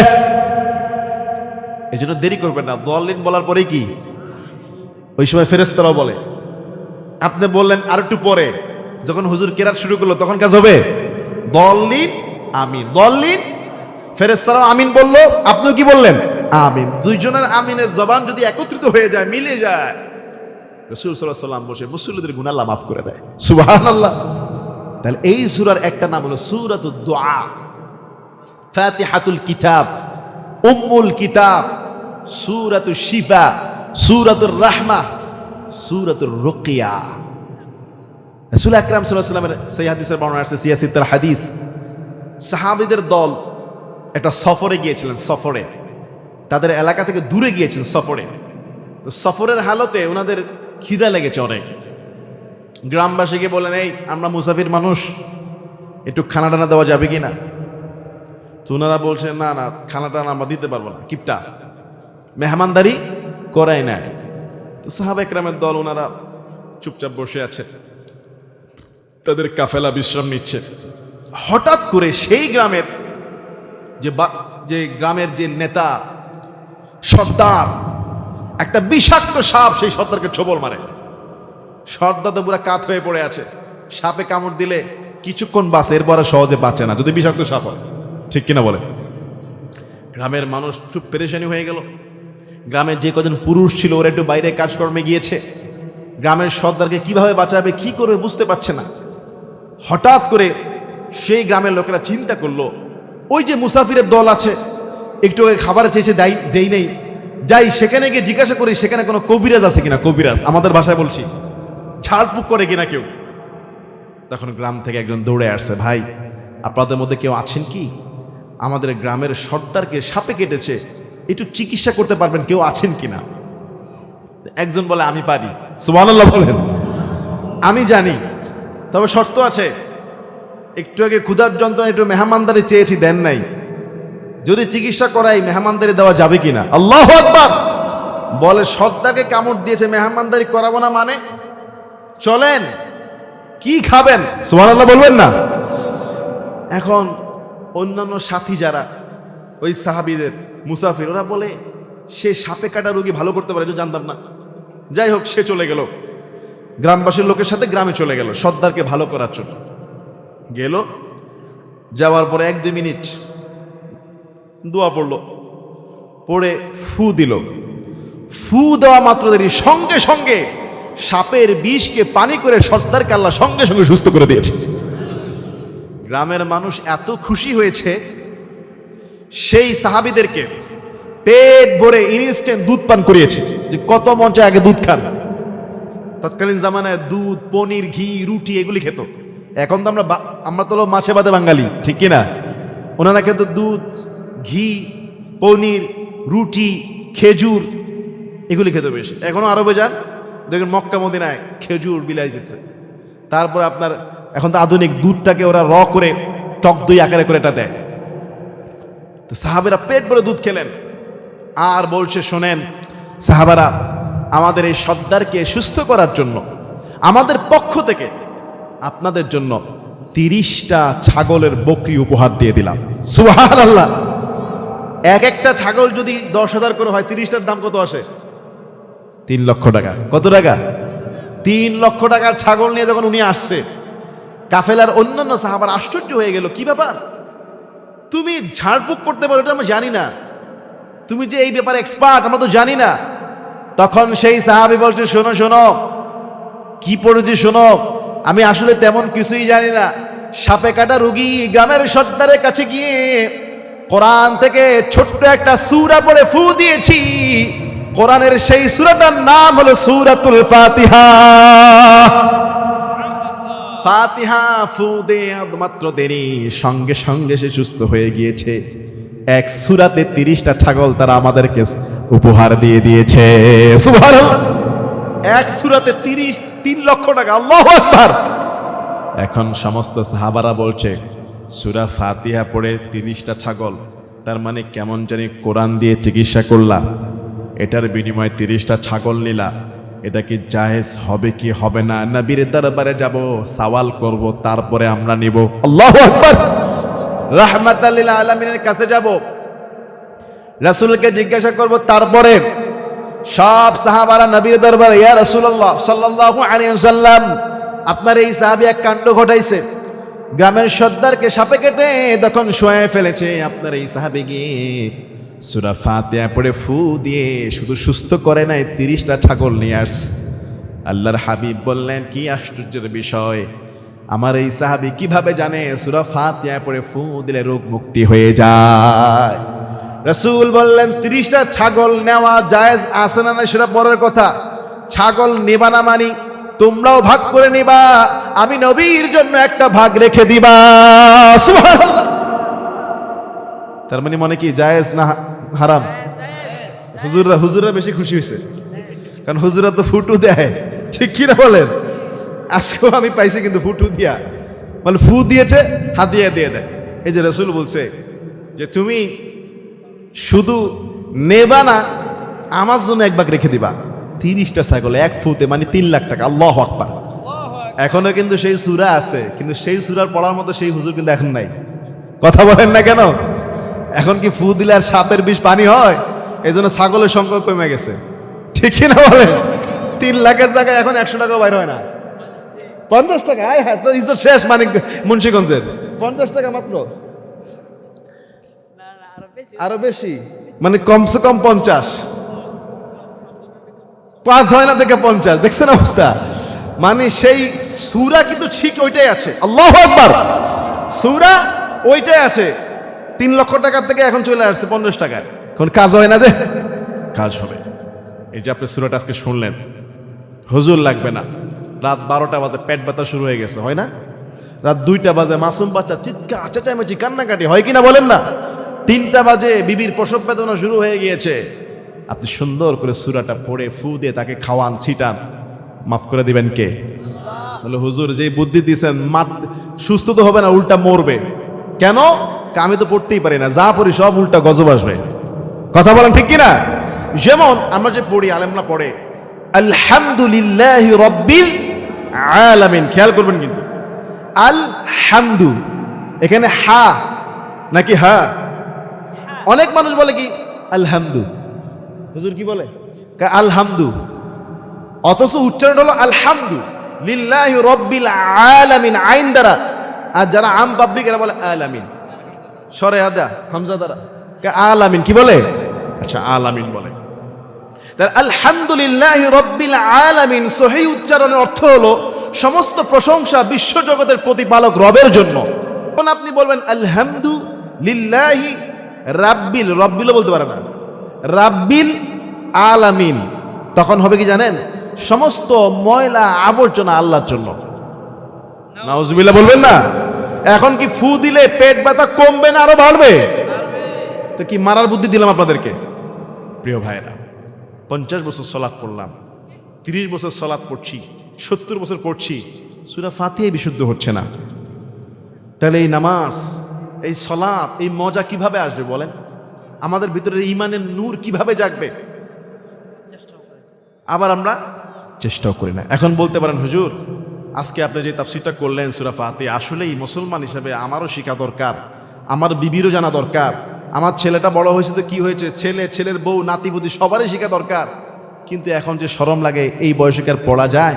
আর আমি তো বুড়ো হয়ে গিয়েছি, দাঁতও দুইটা পড়ে গিয়েছে, আমি কি পারবো? রাসূল সাল্লাল্লাহু আলাইহি ওয়াসাল্লাম বলছে, যারা কষ্ট হওয়া সত্ত্বেও কোরআন শিখে, জিহ্বা লেলিয়ে যায়, দাঁত ভেঙে গিয়েছে, উচ্চারণ ফ্যাস ফ্যাস হয়ে বের হয়, কিন্তু কোরআন যখন বুঝতে পারে না আমাকে সহি পড়তে হবে, আজকের পর থেকে একজন ওস্তাদ রেখে গিয়েছে, মসজিদে ইমাম সাহেব হুজুরের কাছে বসে যায়, যে কোনো একজন ছাত্রকে বাসায় নিয়ে এসে পড়া শিখতেছে, যখন সে শিখছে কিন্তু উচ্চারণ ঠিক হচ্ছে না, সহজে হবেও না, বয়স 50-60 হয়ে গিয়েছে, রাসূল বলছে শিক্ষা অবস্থায় আছে, তলেবিল ইলম, তার 50 হলো, 60 হলো, 70 হলো, কিন্তু কোরআনের উচ্চারণ বারবার চেষ্টা করে, হা বেরি হয় না, আ বের হয় না, কিন্তু শিখা অবস্থায় আছে। আল্লাহর রাসূল বলছে এই কষ্ট করে শিখনেওয়ালা ব্যক্তি যখন একটা হরফ পড়বে, আমার আল্লাহ অন্যকে জানা সওয়াব দিবে, তার জন্য আল্লাহ দ্বিগুণ সওয়াবের ব্যবস্থা করে দেবে। দ্বিগুণ সওয়াব যারা কষ্ট করে পড়বে তাদের জন্য দ্বিগুণ সওয়াব। হোক আপনার হা, হোক উচ্চারণ না হোক বা না হোক, আপনাকে শিক্ষা অবস্থা থাকতে হবে, শিক্ষা অবস্থা থাকতে হবে, আপনাকে খেয়াল করতে হবে। কিন্তু আপনি যখন তলেবেল ইলম হয়ে যাবেন, এই যে আমি আপনার সামনে বয়ান করতেছি, আমি এখনো ছাত্র, নিজেকে পরিচয় দিই, কোরআনের ছাত্র, হাদিসের ছাত্র, মৃত্যু পর্যন্ত ছাত্র, ইলম অর্জনের কোনো শেষ নাই। মসজিদে নববীতে যখন গেলাম, মদিনাতুল মুনাওয়ারায়, মক্কাতুল মুকাররমায়, ওখানে ইসলামিক লাইব্রেরি আছে। যখন লাইব্রেরিতে ঢুকলাম তখন মনে হলো বাংলাদেশে তো পড়াশোনা করছি, 20-25 বছর পড়াশোনা করলাম, কোরআন পড়লাম, তাফসির পড়লাম, দাওরা পড়লাম, কারিয়ানা পড়লাম, ইউনিভার্সিটি পড়লাম। যখন লাইব্রেরিতে ঢুকলাম আর বিভিন্ন ইমামদের, ফকিদের ফিকহের কিতাব, প্রত্যেকটা হাদিসের গ্রন্থ, কত হাজার রকমের তাফসীর, কত হাজার হাজার স্কলারদের লেখা, লাইব্রেরি খালি এইসব বইয়ের নাম পড়তে গেলেও মনে করেন 5 ঘন্টা লাগবে। এই মাথা থেকে ওই মাথা কয়েকটা চক্কর মেরে মনে হলো যে বিশাল এক আটলান্টিক মহাসাগরের মাঝখানে আমাকে কে ফেলে দিয়েছে। এত হাজার হাজার কিতাব, এত বিভিন্ন বিষয়বস্তু, শুধু বিসমিল্লাহির রহমানির রহিম যে তাফসীর, বায়ের তাফসীর, এটা নাকি এক রাত চলে যাবে। তাফসীরে জালালাইন খুলেন, তাফসীরে বাইজাবি খুলেন, দাঁত ভেঙে যাবে। তাফসীরে বাইজাবির শব্দগুলো, মানাগুলো এত কঠিন, মনে হয় যেন দাঁত ভেঙে যাবে, ঠিক কিনা বলুন? সেই তুলনায় মানে আমরা আলেমরাই যদি মনে করি যে মনে একটা সাগরের মাঝখানে পড়ে আছি, হাবুডুবু খাচ্ছি, কিছুই জানি না। আর আপনারা যারা আম মানুষ, মাদ্রাসায় পড়েন নাই, আপনাদের কতটা পেরেশানি হওয়া দরকার। আমরা পড়তে পারি, অর্থ বুঝি, তারপরও পেরেশানি, মনে হয় যেন কিছুই জানি না, কিছুই পারি না, কি করলাম, কি শিখলাম, কি আমল করছি। আর আমরা যারা মুসলমান আমরা রয়েছেন, আপনি চিন্তা করেন, আপনি একজন মুসলমান, মুসলিম দেশে জন্ম নিয়েছেন, মুসলিম পরিবারে এসেছেন, মুসলমান হিসেবে বড় হয়েছেন, সূরা ফাতিহা জানি না, আলাম তারা কাইফা ফাআলা রাব্বুকা বিআসহাবিল ফিল, হাবিজাবি উচ্চারণ, কুল হুয়াল্লাহু আহাদ, আহাদ, কত পার্থক্য। এরপরে কুল আউযু বিরাব্বিন নাস, সিনের উচ্চারণ হয় না, শিন হয় না, সদ হয় না, জদ হয় না, অর্থ তো অনেক দূরের কথা। প্রিয় ভাইরা, ইবাদতের মজা আসবে না। কেন মানুষ নামাজ পড়ে না? মজা পায় না। কেন মানুষ আল্লাহকে ডাকে না? মজা পায় না। এই জন্য কি করতে হবে? হুজুর আমি ভুল করেছি, আমার ছেলে মেয়েকে ভুল করাবো না। আজকে স্কুল কলেজে জায়গা দেওয়া যায় না, মাদ্রাসাগুলো খালি। কথা বলেন, অঙ্ক পড়াইতে গেলে স্যারকে ঠিকই 2-3 হাজার টাকা দেবে, বাংলার জন্য আলাদা টাকা, ইংরেজির জন্য আলাদা টাকা, সায়েন্সের জন্য আলাদা টাকা, কেমিস্ট্রি, ফিজিক্স, ম্যাথ, কথা বলে না, এগুলির জন্য আলাদা আলাদা 1,000, 2,000, 3,000, 5,000। আর আরবি পড়াতে গেলে 500 টাকা দেওয়া লাগবে। হুজুর 50 টাকা হয় না, 200 টাকায় হয় না? কথা বলেন না কেন? আরবি পড়াতে, অথচ এই সম্পদ দিয়েছেন যিনি, এই সম্পদ একদিন নিয়ে যাবেন তিনি। এসেছি খালি হাতে, যাব খালি হাতে। আল্লাহর রাস্তায় যদি ইনভেস্ট না করেন, কি জবাব দিবেন ভাইরা? কি জবাব দিবেন?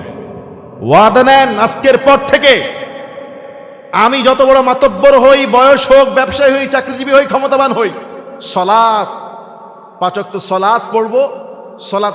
সালাত পড়ার জন্য মিনিমাম সূরা ফাতিহা এবং শেষের 10টা সূরা, আলাম তারা থেকে নাস পর্যন্ত 11টা সূরা শুদ্ধ করে শিখবো। আত-তাহিয়াতু শিখবো, তাশাহুদ শিখবো, দুরূদ শরীফ শিখবো, এরপরে সানা শিখবো, সেজদা, রুকু, তাসবিহ শিখবো। আমি শুধু শিখবই না, আমার মাকে শিখাবো, বাবাকে শিখাবো, বউকে শিখাবো, ছেলে মেয়েকে শিখাবো, নাতিপুতিকে শিখাবো। তাদেরকে দ্বীনমুখী করব। দুনিয়াতে থাকি আর না থাকি, এই জীবনটা দিয়েছেন যিনি, নিয়ে যাবেন তিনি। এসেছি খালি হাতে, যাব খালি হাতে, সব কিছু আল্লাহর রাস্তায় কোরবানি করে দেব। পারবো না ইনশাআল্লাহ? পারবো না ইনশাআল্লাহ? কে কে পারবো না হাত তুলি। সবাই পারবো ইনশাআল্লাহ? পারবো ইনশাআল্লাহ? ওয়াদা দিচ্ছেন?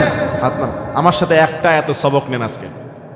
গতানুগতিক তাফসির মাহফিল আমি করি না। আমি প্রত্যেকটা তাফসির মাহফিলে একটা লক্ষ্য থাকে, উদ্দেশ্য থাকে। এক একটা ক্লাসের মতো চেষ্টা করি যে ওই এলাকা, ওই সমাজটাকে যেন ইসলামিক রেনেসায় একটা বিপ্লব ঘটাই দিতে পারি। আল্লাহু আকবার। যদিও সম্ভব না, এই 1-2 ঘন্টায় সম্ভব না। এই বিপ্লবের সূচনা বীজ করে দিচ্ছি, ইনশাআল্লাহ আলেম ওলামারা চালু করবে ইনশাআল্লাহ। বলেন আলহামদু। সবাই গলা খুলে আলহামদু। আলহামদু লিল্লাহি লিল্লাহি রব্বিল রব্বিল রব্বিল রব্বিল আলামিন আলামিন আলামিন আলামিন। একসাথে আলহামদুলিল্লাহি রব্বিল আলামিন।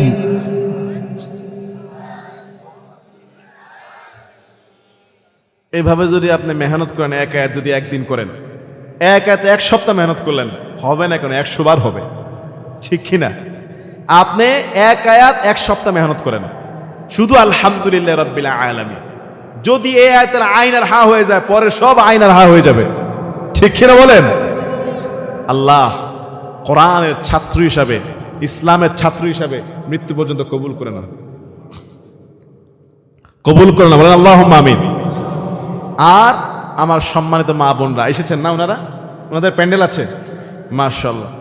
আমার সম্মানিত মা বোনেরা যারা, আপনারা যখন নামাজি হয়ে যাবেন, মুত্তাকি হয়ে যাবেন, ফরহেজগার হয়ে যাবেন, আপনার গর্ব থেকে আল্লাহ তাআলা এক একটা রত্ন দিবে, ঠিক কিনা বলেন? এক একটা রত্ন দিবে, এক একটা বাইজিদ বুস্তামি রাহিমাহুল্লাহ বের হবে, কথা বলেন, এক একজন বুজুর্গ বের হবে।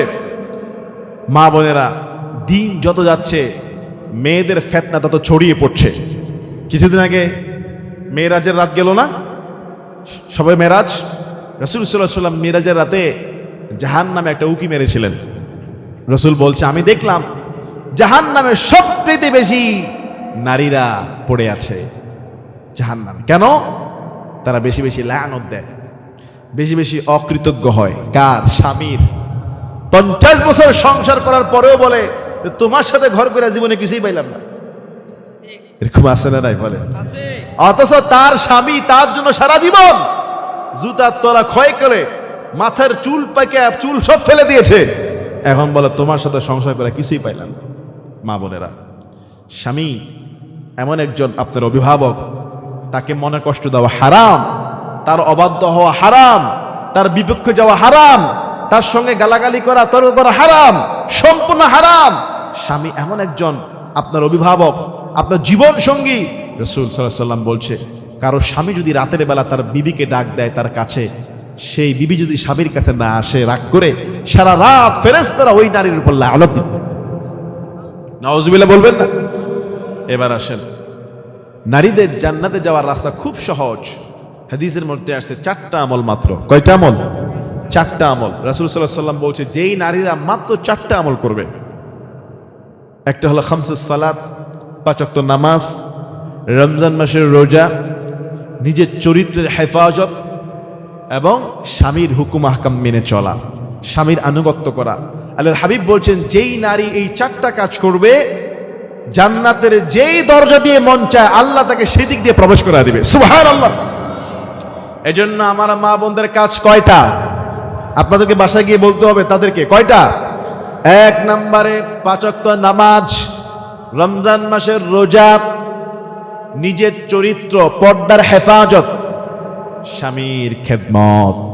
এই 4টা কাজ যেই মা বোনেরা রেগুলার করবে, রাসূল বলছেন জান্নাতের যে দরজা দিয়ে মন চায় আল্লাহ তাকে সম্মানিত করে দিবে। সুবহানাল্লাহ। যেই নারী স্বামীর সঙ্গে তর্ক করবে, বিতর্ক করবে, যেই নারী বেপরদায় বেহায়াপনা হয়ে সমাজের মধ্যে ঘোরাফেরা করবে সেই নারী কি জান্নাতে যাবে? যেই নারী সালাত পড়বে না, যেই নারী রমজান মাসে রোজা রাখবে না, সেই নারীর গর্ভে উত্তম সন্তান কিন্তু আসবে না। কিন্তু নারীদের ব্যাপারে সবচেয়ে বেশি দায়িত্বশীল তার স্বামী। অবিবাহিত মেয়ের জন্য তার বাবা, ছোট বোনের জন্য বড় ভাই। রাসূল সাল্লাল্লাহু আলাইহি ওয়াসাল্লাম তিনি বলেছেন, যেই অভিভাবক তার বিবিকে বেপরদায় চালায়, তার কন্যাকে বেপরদায় চলাফেরার ব্যবস্থা করে দেয়, ওই অভিভাবকের নাম হলো দায়ুস। ওই অভিভাবকের নাম কি? দায়ুস। অনেক স্বামী আছে যে তার বিবি বেপরদায় চললেই সে খুশি। অনেক বাবা আছে তার মেয়ে বেপরদায় চললে তার কিছু যায় আসে না, চলুক, এই বয়সে মেয়েরা এমনি চলে, তাকে বেপরদায় চলায়, পর্দার উৎসাহিত করে না। মনে রাখবেন মুসলমান, ওই অভিভাবককে রাসূল হাদিসের ভাষায় দায়ুস বলেছে। দায়ুস কোন অভিভাবক? যেই অভিভাবকের আন্ডারে তার বিবি বেপরদায় চলে, তার অবিবাহিত কন্যা, যেই বাবার কন্যা বেপরদায় চলে, যেই বড় ভাইয়ের ছোট বোন বেপরদায় চলে, সেই অভিভাবক হলো দায়ুস, যে তার বিবিকে, তার কন্যাকে, তার ছোট বোনকে পর্দা শিখাইতে পারে নাই, পর্দার মধ্যে আনতে পারে নাই, তাকে ঢিল দিয়েছে। রাসূল সাল্লাল্লাহু আলাইহি ওয়াসাল্লাম বলছে, আদ-দায়ুসু লা ইয়াদখুলুল জান্নাহ। ওই বাবা, ওই স্বামী, ওই বড় ভাই দায়ুস, তার অধীনস্থ মহিলাকে বেপরদায় চালানোর কারণে সে জান্নাতে যাবে না, সে জান্নাতে যাবে না। এখন আমাদের মধ্যে কে দায়ুস আছে, কে দায়ুস না, এটা আমরা নিজেরাই ভালো জানি। আপনার বিবি যদি পর্দায় থাকে, আপনার মেয়ে যদি পর্দায় থাকে, আপনার ছোট বোন যদি পর্দায় থাকে, তবে আপনি বেঁচে গেলেন। না হলে তাদের জন্য আল্লাহর কাছে জবাবদিহি করতে হবে। আল্লাহ, তুমি আমাদের মা বোনদেরকে দিনদার, মুত্তাকি, ফরহেজগার, ইমানদার আম্মা জান খাদিজাতুল কুবরা রাদিয়াল্লাহু আনহার মতো কবুল করে নাও। আরো জোরে না আমিন। তাহলে মায়েরও নামাজি হয়ে গেল, বাবারাও নামাজি হয়ে গেল, সন্তানরাও নামাজি হয়ে যাবে ইনশাআল্লাহ। বাণীখাড়া যুব সমাজ, এই এলাকার যুব সমাজ না, বাণীখাড়া এলাকার নাম। আর আদাবাড়ি কি? দুইটাই পাশাপাশি, আদাবাড়ি ও বাণীখাড়া যুব সমাজ যারা, সর্বশেষ নসিহত শুনে আমি শেষ করছি, মোনাজাত দিচ্ছি। এই দুই এলাকার যুব সমাজকে বলছি, আজকের পর থেকে আপনাদের একটা কর্মসূচি আমি ওপেন করে যাচ্ছি। যুব সমাজ কারা কারা আছেন হাত তোলেন একটু। যুবকরা, শুধু যুবক যারা আছেন, বুড়া মানুষ না, যুবকেরা হাত নামান, আমার দিকে খেয়াল করেন। আজকের পর থেকে আপনাদের আরেকটা কর্মসূচি, ফজর ক্যাম্পেইন, ফজর ক্লাব, যেটাই নাম দেন। আজকের পর থেকে আপনার যুবকরা একটা সিদ্ধান্তে আসেন যে আমরা যুবক যারা আছি, একটা দিনও ফজরের নামাজ মসজিদে জামাতের বাইরে মিস করব না। এবং ফজরের এই আমলটা আদাবাড়িতে যেমন ছড়াইয়া দিব, বাণীখাড়া ছড়াইয়া দিব, আশেপাশের যুবকদের এলাকায় গিয়ে ওই যুবকদের মসজিদে একদিন ফজর পড়বো। ফজর পড়ে ইমামের তেলাওয়াত শুনবো, দুই একটা হাদিস শুনবো, প্রয়োজনে নিজেরা 5-10 টাকা দিয়ে চা টোস্ট খেয়ে একসাথে বাসায় যাব। যদি যুবকরা মসজিদমুখী হয়ে যায়, বৃদ্ধ বাবারা ঘরে বসে থাকতে পারবে না। বৃদ্ধ বাবা যদি মসজিদমুখী হয়ে যায়, ফজরের সময় মা বোনটা কেউ ঘুমিয়ে থাকতে পারবে না। কথা বলেন ঠিক কিনা? যেই সমাজে বৃদ্ধ যুবক মা বোনেরা উঠে যাবে, সেই সমাজের ছোট্ট ছোট বাচ্চারা মসজিদে গিয়ে দৌড় দিবে। সুবহানাল্লাহ বলুন। আর যেই সমাজের মানুষ ফজরের নামাজে মসজিদ ভরে যায়, ওই সমাজের মানুষের জন্য জোহর, আসর, মাগরিব, এশা পান্তাবাত হয়ে যাবে। ঠিক কিনা বলেন? সুতরাং আজকের পর থেকে যুবক যারা আছেন, ফোন দিয়ে, অ্যালার্ম দিয়ে, প্ল্যান করে প্রতি সপ্তাহে এক একটা এলাকায় গিয়ে ফজর পড়বেন। নিজের এলাকায় প্রতিদিন বাকি দিনগুলো ফজর পড়বেন, ফজর যেন মিস না হয়। আর যাই করেন না কেন, ফজরের পরে দরকার একটু হাঁটলেন বাইরে, সুন্দর ওয়েদার দেখলেন, মাথায় লাগালেন, একটু সূরা ইয়াসিন পড়লেন, একটু চা টোস্ট খাইলেন, আনন্দ হইল, নামাজটাও হয়ে গেল। দেখবেন আপনার মনটা কতটা হালকা হয়ে গিয়েছে। ফজর পরে যখন আপনি কাজে যাবেন, কলেজে যাবেন, মাদ্রাসায় যাবেন, দোকান খুলবেন, খেতে যাবেন, সারাদিন আল্লাহর বরকত খালি নাজিল হতে থাকবে। সুবহানাল্লাহ। আর ফজর বাদ দিয়ে ঘুম থেকে উঠলেন, মুখের মধ্যে শয়তানে এক গাদা প্রস্রাব ঢুকাইয়া দিল, প্রস্রাবওয়ালা মুখ নিয়ে দাঁড়ালেন, কোনো কাজে বরকত পাইলেন না, শান্তি পেলেন না, অশান্তি। এজন্য আমি যুবকদেরকে বলছি, আপনারা ফজর একটা ক্লাব করেন, ফজর ক্যাম্পেইন করেন, ফজরের প্রচার প্রচারণা বাড়িয়ে দেন, যাতে এমন একটা মাকসাদ থাকে জুমার দিন মসজিদে মুসল্লি হবে যা, ফজরের সময় মুসল্লি হবে তা। কারণ সব তো বাসায় থাকে, ঠিক কিনা বলেন? পারবো ইনশাল্লাহ। আর যুবকরা ফজর পড়বেন, বৃদ্ধ বাবাদের আসা দরকার নেই নাকি? যারা বৃদ্ধ বাবা আপনারা পড়বেন, ছেলে মেয়েদেরকে পড়াবেন, নিয়ে আসবেন। আল্লাহ তাআলা আজকের এই সুন্দর মাহফিলকে, এত সুন্দর মাহফিল, মাশাআল্লাহ অনেক মানুষ হয়েছেন, আল্লাহ এত সুন্দর এই আয়োজনটাকে তুমি আল্লাহ কবুল করে নাও। আজকের কোরআনের বাগানে আমি সূরা ফাতিহা থেকে কথা বললাম, মা বোনদের কিছু নাসিহা করলাম, আউযুবিল্লাহ বিসমিল্লাহর ফজিলত বললাম, এবং কোরআন শিক্ষার কি গুরুত্ব বললাম। আল্লাহ যেন আমল করার তৌফিক দান করে। আর যে বলেন আমিন। এইভাবে সূরা ফাতিহার যে তাফসীর শুনলেন, এরকম যদি 114টি সূরার তাফসীর শুনতে পারেন, শেষ করতে পারেন, পড়তে পারেন, আপনার ভিতরের যে মনের চোখটা খুলে যাবে, অন্ধকার দূর হয়ে যাবে, ঠিক কিনা?